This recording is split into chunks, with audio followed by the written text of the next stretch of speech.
And for those of you that do not know, which I'm sure everybody in this comment section already knows, ACC media kickoff was this week. Teams rotated through the different days. Clemson today obviously happened to be yesterday, Thursday. They had all their interviews. Dabo Swinney talked to the media.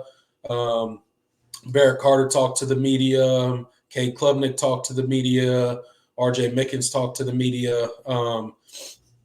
All of our guys, had a good outing. I think everybody sounded really well. But obviously, starting off with the man with the plan, head coach Dabo Swinney, kind of some of the things that the media asked him. Obviously, they asked him about the transfer portal and his approach, and does he reevaluate it every single year? And obviously, he answers, yes, I reevaluate the transfer portal every single year. It depends on our roster. I get feedback from my coaches, which we have outlined in the past. And he said something interesting.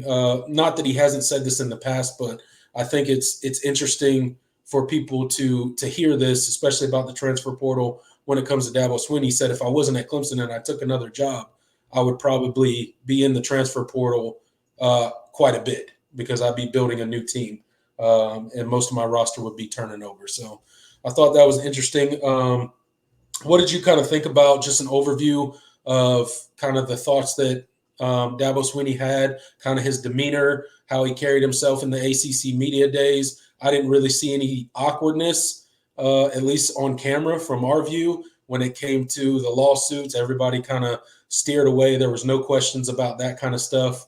Obviously, that was probably directed towards the media to not ask those kind of questions, most likely by the ACC, as to not kind of taint the kickoff and the excitement about kicking off a new season with new teams and all the stuff that the ACC's got going on. So what were your thoughts about what Dabo had to say? Anything stand out to you? Anything that you thought was of noteworthy?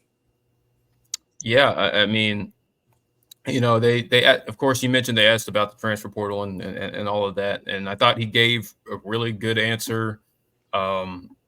As far as I'm not, some people were upset when he said I'm not anti-portal. I believe in the young men that believe in me and the ones that I recruited and that believe in Clemson. And everybody got all up in arms about that. Like, that's a controversial thing to say, And these are the same people that are like, man, there's no more loyalty left in college football, and the transfer portal has ruined the sport, and it's not even fun anymore. But then you have a guy like Dabo that does commit to the guys as that he recruits as much as they commit to him, if not more, in a lot of instances. And you hear, I don't mean to cut you off, but you hear a guy like Phil Moffitt in his interview when he's asked something like that, and he speaks to how much it means to those guys on that roster that Dabo Swinney does kind of approach it that way, and they aren't, constantly looking into the portal and who's going to come to Clemson and all this kind of stuff. They know that Dabo believes in them, and they were brought to Clemson for a specific reason, and they're going to be groomed and they're going to be developed. And when it's their time to shine, they'll get on the field and get that opportunity. So thought it was interesting to hear some of the players' feedback on how Dabo approaches that. Absolutely. And so I thought he gave a good answer, even though it blew up for whatever reason, and apparently it was a controversial thing. But another thing, he expressed some frustration with kind of the transfer portal, the scholarship limits changing to 105. I was going to mention that. I think David Hood asked the question to him, and it kind of took up all the big media time because they're kind of limited to 12, 13, 14 minutes of media time for them to ask questions. And David Hood kind of stole the show when he asked the 105 scholarship question and, what he thought about it. And he had, you can go into what your thoughts on, but he had some interesting takes that I didn't really think about when I initially heard of the possible legislation coming down for essentially what it sounds like is unlimited scholarships. So basically, if they're on the roster, they have to be under scholarship. So in the coming years, what it's going to look like is if you have somebody on the roster, they have to be on scholarship regardless. So whether it's 85 or 95 or 105, or maybe the NCAA is going to set a number and it's going to be 105, or maybe it's as many scholarships as you can pay for as a program. I don't know how it's all going to work out, but essentially how he said it and how it sounded to me is it's if they're on the roster, they got to be on scholarship. So what were your thoughts on kind of the issues that he brought up with that, and what were your initial thoughts about it? Yeah, I mean, I knew he wouldn't, be a huge fan of it, just as a guy that values the walk-on system that he has at Clemson. I mean, Clemson has one of the largest walk-on programs in all of college football. I mean, they recruit a lot of walk-ons. They do a lot to give their walk-ons opportunities. And they walk-ons used to be as recently as now, up until now, they used to be one of the backbones of a program that you don't really talk about. These are the guys that are your scout team. These are the guys that they are, while most of them don't end up playing, they fill out your roster, Right. and they do a lot of sort of tertiary things that you don't even really think about if you're not a member of that program. And so it's it definitely changes the landscape a lot, as far as what that means for them, and kind of the opportunities for guys that don't get a scholarship somewhere, and they want to but they want to play college football, and they're good enough to play college football, because as we've seen, there are certainly walk-ons that end up being good enough. Yeah. So For sure. For sure. We have seen it firsthand. Yes, we have. So it is kind of a sad thing, and it changes a lot. And some other some coaches will be all for this, because now it can change. It just changes how you recruit, and you can you really don't have to mind scholarship limits nearly as much. Right. But I think one of the things that this will create is just going to be another more fodder, at least, for the increase in transfers over the last 3-4 years, and that's going to further increase player movement. And it's just because now it's 105 guys on scholarship. There's not enough snaps. They're not allowing more guys to play on the field. It's still 11 on offense, 11 on defense, 11 on special teams. And so you can't, there's not enough playing time for everybody. There already isn't.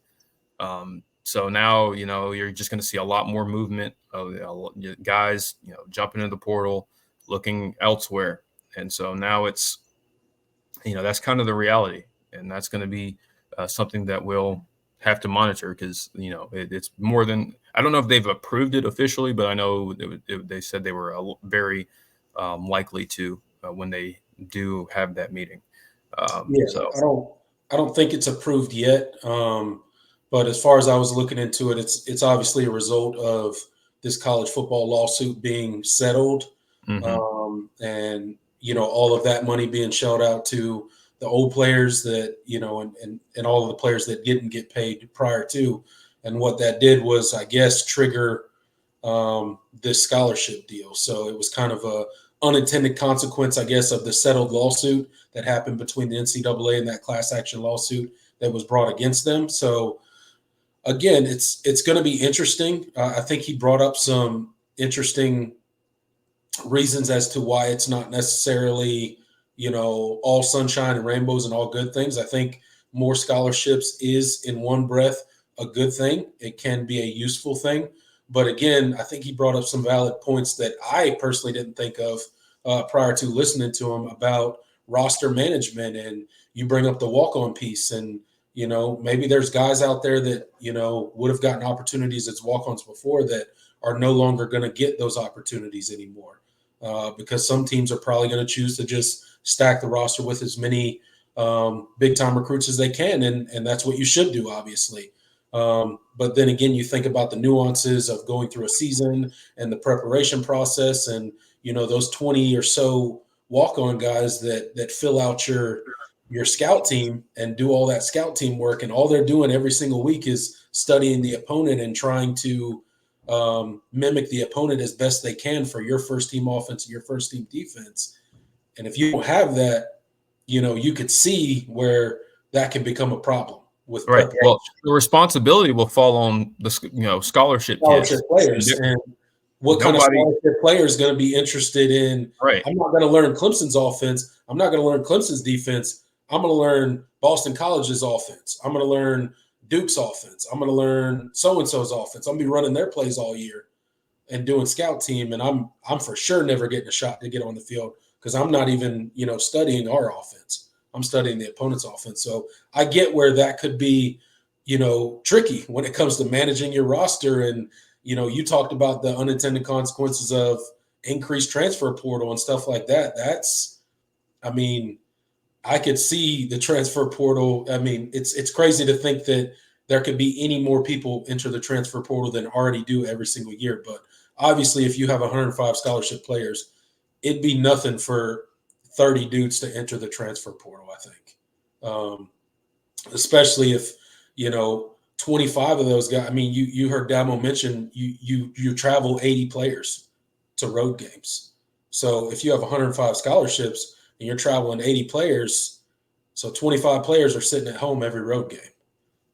You know what I'm saying? So that becomes very hard when it comes to roster retention and getting those dudes to buy into that kind of stuff. So I think it'll pose a bit of an issue for some coaches to get creative with how they manage their roster and how they divvy out those scholarships. And certainly another change in college football that's going to be interesting to see how it plays out. Should it become an official rule, which I'm sure it will. Yeah, seems like it will be.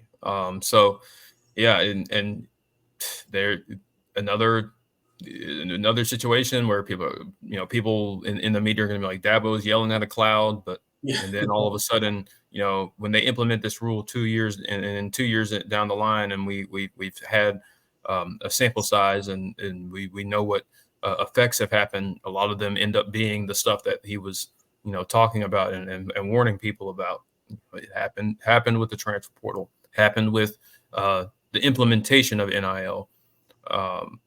So, I just, I'm not calling Dabo a soothsayer or that he's all knowing, and because he's not the only person that has these concerns, but, it seems like it riles people up a little bit more when he's the mouthpiece that message is being delivered through. So, yeah, certainly we've talked about it on the show before, Jordan, that Dabo is certainly a polarizing figure. Anything that he says kind of gets taken to the extreme, regardless of what it is. And we've seen examples of other coaches saying similar things, and the reaction is not nearly what it is when Dabo says it. And that's just kind of the role that he's taken on in college football. And I think one of the reasons is obviously he's willing to say things that probably a lot of coaches are thinking and saying behind the scenes, but he's willing to say it in front of a camera. So whether that be to his detriment or not. Absolutely. But that's the reality.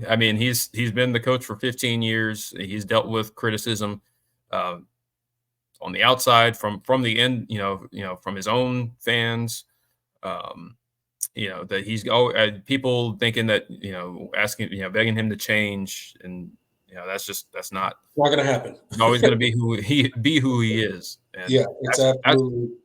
That's why Clemson has been successful, is because Dabo is the way he is. And, that's what I'll never I don't get mad at people that don't like that dislike Dabo. You either like him or you don't. He's not everybody's cup of tea. But one thing that I'll never understand is people that think he's fake. I think he's as genuine as it gets when it comes to. I think as many players and coaches have played for and worked for Dabo Swinney, if the facade that he put on was fake, I think we would have heard about it by now. Yeah. Especially with the amount of bad publicity that he tends to get in the media. Yeah. They would be more than willing to cling to a story about how, all this is fake and it's not real and all of that stuff. But